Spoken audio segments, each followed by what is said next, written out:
अगर आप ये चाहते हैं कि आपकी डायबिटीज़ और शुगर कंट्रोल में रहे तो ये चंद चीज़ें हैं, उनका इस्तेमाल करें। उसमें पहले नंबर के ऊपर होता है एप्पल सीडर विनेगर का इस्तेमाल करें। आप इसको पानी में भी इस्तेमाल कर सकते हैं 2 से 3 चम्मच, या सैलेड के अंदर इस्तेमाल कर सकते हैं, रोज़मर्रा के खाने के अंदर इस्तेमाल कर सकते हैं।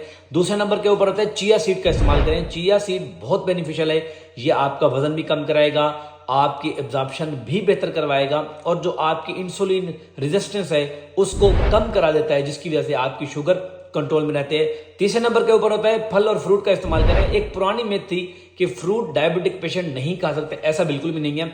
आप फ्रूट इस्तेमाल कर सकते हैं, आप ऑरेंज खा सकते हैं, बिलखसूस जो सिट्रस फ्रूट होता है वो इस्तेमाल कर सकते हैं, लेकिन करना आपको यह है कि उनका जूस इस्तेमाल नहीं करना, आपने फ्रूट ही इस्तेमाल करना है ताकि उसके साथ साथ उसका विटामिन और फाइबर भी आपके जिस्म में जाए। और चौथे नंबर के ऊपर है वॉलनट्स का इस्तेमाल करें। वॉलनट्स एज अ स्नैक आपके लिए बेहतरीन है। जो डायबिटिक पेशेंट है ये आपको फुलनेस की फीलिंग देते हैं।